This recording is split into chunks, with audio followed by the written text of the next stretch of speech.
आशापुर नाम का एक गांव था। गांव में हरिया नाम का एक किसान रहता था। हरिया मेहनत मजदूरी करके अपने बच्चों का पेट पालता था। उसी गांव में बनिया सेठ भी रहता था। वो सेठ गांव के भोले भाले लोगों को थोड़ा सा कर्ज देकर उनसे अपने खेतों में मेहनत कराता था। हरिया ने भी अपनी बेटी की शादी के लिए उससे कर्ज लिया था और मेहनत मजदूरी करके वो उस कर्ज को धीरे धीरे उतार रहा था। लेकिन सेठ की नीयत खराब थी, इसीलिए वो ब्याज की रकम को धीरे धीरे बढ़ाता रहा। और एक दिन हरिया को अपने घर बुलाकर उससे बोला, देखो हरिया, आज तक तुमने मेरा सही से ब्याज भी नहीं दे पाया है और मेरे खेतों में काम करने भी नहीं आते हो।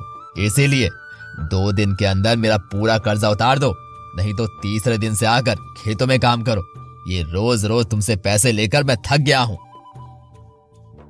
माई बाप, मैं आपको कर्ज के पैसे दे तो रहा हूँ ना, चाहे थोड़े थोड़े ही क्यों नहीं, पर मैं दे तो रहा हूँ। लेकिन अभी तक तुमने सिर्फ 1000 रुपए ही चुकाए हैं हरिया। अभी भी तुम पर बहुत कर्जा है मेरा।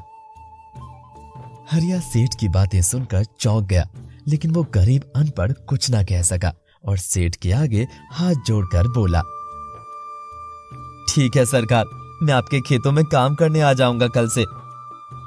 हरिया मजबूरी में हाँ तो कर देता है और वहां से अपने घर चला आता है।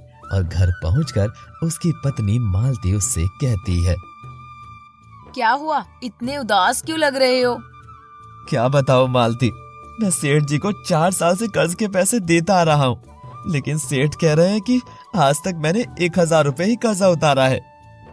बड़े लोग हैं, कुछ भी कह देते हैं, लेकिन अब क्या करोगे? हम उनका इतना कर्ज कैसे चुकाएंगे? मैंने कह दिया है सेठ को कि मैं उनके खेतों में खेती कर दिया करूंगा और जब उनका कर्ज उतर जाएगा तो मुझे छोड़ दीजिएगा। भगवान कुछ ना कुछ रास्ता जरूर निकाल देंगे। तुम खाना ले आओ, बड़ी भूख लगी है। खाना तो बना नहीं है, 2 दिन की एक बासी रोटी है, कहो तो ले आऊं? ले आओ, पेट ही तो भरना है। मालती भी बेचारी मजबूर होकर 2 दिन पुरानी रोटी ले आती है। हरिया भी मजबूर होकर वो बासी रोटी खाने लगता है, क्योंकि रोटी 2 दिन पुरानी थी और भूख 4 दिन। वो गरीब हरिया बड़े आराम से रोटी खा गया, क्योंकि भूख के मुकाबले रोटी ताजी ही थी। तभी उसके दरवाजे पर किसी ने आवाज लगाई, कोई है क्या माई? बहुत भूखा हूँ। हरिया और उसकी पत्नी जाकर देखते हैं तो उनके दरवाजे पर एक साधु अपने बैल के साथ खड़ा था। वो उनसे कहता है, बेटा, दूर गांव से आया हूँ, मेरा ये बैल बहुत भूखा है, कुछ खाने को हो तो दे दो। लेकिन बाबा, मेरे पास तो ये आधी रोटी ही है, इससे इसका पेट कैसे भरेगा? कोई अपनी श्रद्धा से अगर एक तिनका भी कोई इस बैल को अर्पण करता है तो ये अपना पेट उसी से भर लेता है, और फिर ये तो आधी रोटी है। हरिया मजबूर होकर अपनी आधी रोटी उस बैल को दे देता है। तभी साधु कहता है, मैं जानता हूँ कि तुम भूखे थे, फिर भी तुमने अपनी भूख ना देखकर इस बैल का पेट भर दिया, इसीलिए मैं तुम्हें खुश होकर ये बैल उपहार में देता हूँ। मगर ध्यान रहे, तुम जब भी शाम को काम खत्म करके जो भी लाओगे उसमें से आधा इसे देना होगा। साधु जल्दी से उस बैल की रस्सी हरिया के हाथ देकर चला जाता है। हरिया की पत्नी मालती उससे कहती है, अरे ये क्या किया उस साधु ने? हम तो वैसे भी कर्ज के बोझ के तले दबे थे और रूखा सूखा खाकर अपना पेट भर रहे थे। अब आधा इसको देंगे तो हम में से किसी एक का ही पेट भर सकेगा। तुम चिंता क्यों करती हो भाग्यवान, भगवान की यही मर्जी होगी। अब चलो सोने चलते हैं। हरिया अपने बैल को बांधकर सोने चला जाता है और अगली सुबह जब जागता है तो उस बनिया सेठ के आदमी उसके घर आकर कहते हैं,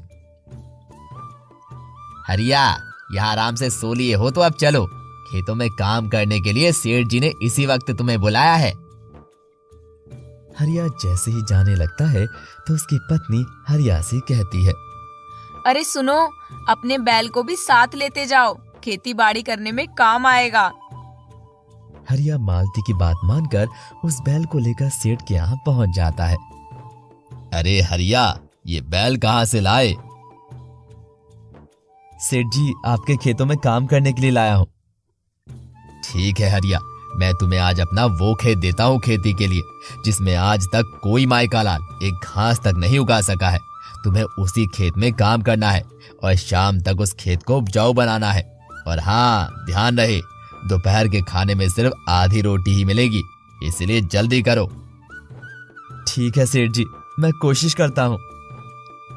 कोशिश नहीं, करना ही पड़ेगा, नहीं तो ब्याज डबल हो जाएगा, जिसे तुम तो क्या तुम्हारी 7 पुश्तें भी नहीं चुका पाएंगी। और अगर तुमने ये कर दिखाया तो मैं तुम्हारा सारा कर्जा माफ कर दूंगा और एक बैल भी उपहार में दूंगा। हरिया डर के मारे उस बंजर खेत में बैल के साथ हल जोड़कर उस खेत को जोतने लगता है। सुबह से जब दोपहर हुई लेकिन खेत की मिट्टी वैसी की वैसी रही। हरिया बड़ा परेशान हुआ और आसमान की तरफ देखकर बोला, मालिक तुम तो रहम खाओ मुझ पर, अगर ये बंजर जमीन नहीं होगी तो मैं मर जाऊंगा। हरिया जैसे ही ये कहता है तो बैल वहीं बैठ जाता है। हरिया उससे जोर लगाकर कहता है, अरे अरे तुम बैठ क्यों गए? हमें तो आज ये खेत पूरा जोतना है। अगर मैंने शाम तक ऐसा नहीं किया तो मैं मर जाऊंगा कर्ज के बोझ के तले, इसीलिए जल्दी उठो। हरिया की लाख कोशिशों के बावजूद वो बैल टस से मस नहीं हुआ। इतने में दोपहर हो गई और हरिया भूख प्यास के मारे वहीं बैठ गया। तभी सेठ के आदमी आधी रोटी लेकर आए और बोले, अरे हरिया, तूने तो इस खेत में जरा भी हल नहीं चलाया। अब देखना सेठ तेरा कर्ज डबल कर देंगे। अब तो तू गया काम से, ये ले आधी रोटी खा ले, क्योंकि कल से तुम्हारे गले में पानी भी नहीं उतर पाएगा कर्ज के मारे। ये कहकर सेठ के आदमी चले जाते हैं।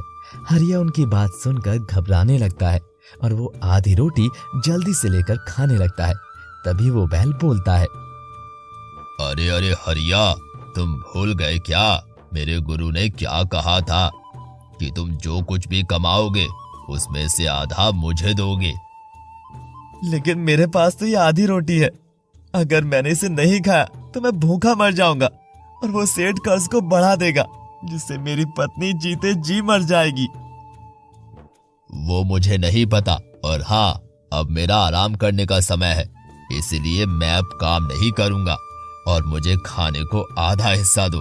अगर तुमने ऐसा नहीं किया तो मैं मर जाऊंगा। हरिया बड़ी दुविधा में फंस जाता है कि करे तो क्या करे, लेकिन वो अपनी भूख ना देखकर उस बैल को अपनी आधी रोटी दे देता है।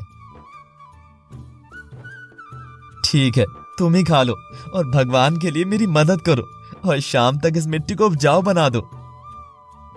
बैल हरिया की आधी रोटी खाकर फिर लेट जाता है और कहता है, अब मैं आराम करूंगा, इसलिए तुम ही हल चलाओ जाकर। ठीक है, तुम थक गए होगे, आराम कर लो। अगर मैं हल चलाते चलाते मर जाऊं तो इस खेत को कल जोत कर इसे उपजाऊ कर देना और मेरी आधी रोटी का कर्ज उतार देना। ये कहकर हरिया अपने कंधे पर हल रखकर दोपहर की गर्मी ना देखकर खेत जोतने लगता है। उसका ये त्याग देखकर वो गुरु हरिया के सामने प्रकट हो जाते हैं और कहते हैं, रुक जाओ हरिया, मैं तुम्हारे त्याग को देखकर बहुत प्रसन्न हूँ। तुमने अपनी भूख ना देखकर मेरे बैल का पेट भर दिया। अब तुम चिंता ना करो, मेरा ये बैल तुम्हारी हर समस्या का समाधान कर देगा। ये कहकर वो गुरुदेव गायब हो जाते हैं। उसी पल तत्काल वो बैल उठकर हरिया के पास आकर कहता है, हरिया, जहाँ त्याग समर्पण की भावना होती है वहाँ भगवान को भी झुकना पड़ता है। मैं अब तक तुम्हारे सहन शक्ति की परीक्षाएं ले रहा था, जिसमें तुम उत्तीर्ण हुए। अब ये हल मेरे कंधे पर रख दो। हरिया जैसे ही वो हल बैल के कंधे पर रखता है, वैसे ही बैल सारे खेत को पलक झपकते ही जोत देता है और आसमान की तरफ देखकर बैल कहता है, मालिक, मैंने इस अभागे का आधा काम कर दिया, अब आगे आपकी मर्जी। जैसे ही बैल ये शब्द कहता है, वैसे ही आसमान से झमाझम बारिश होने लगती है और देखते ही देखते वो बंजर खेत एक उपजाऊ खेत में बदल जाता है। इस चमत्कार की खबर जैसे ही सेठ को लगती है तो वो हरिया से माफी मांगता है और कहता है, हरिया, मुझे माफ कर दो। मैंने लालच में आकर तुम्हें इस खेत को जोतने के लिए बोल दिया ताकि तुम इसे ना कर सको और मैं तुम पर अपना कर्ज और बढ़ा सकूं। लेकिन तुमने अपनी मेहनत से इस बंजर को उपजाऊ बना दिया, इसलिए मैं ये खेत और एक बैल तुम्हें उपहार में देता हूँ और आज से अपने सारे कर्ज के बंधनों से तुम्हें मुक्त करता हूँ। हरिया ये सब सुनकर खुशी से उसकी आंखों में आंसू आ जाते हैं और वो अपने बैल को गले लगा लेता है और उसे नमस्कार करता है।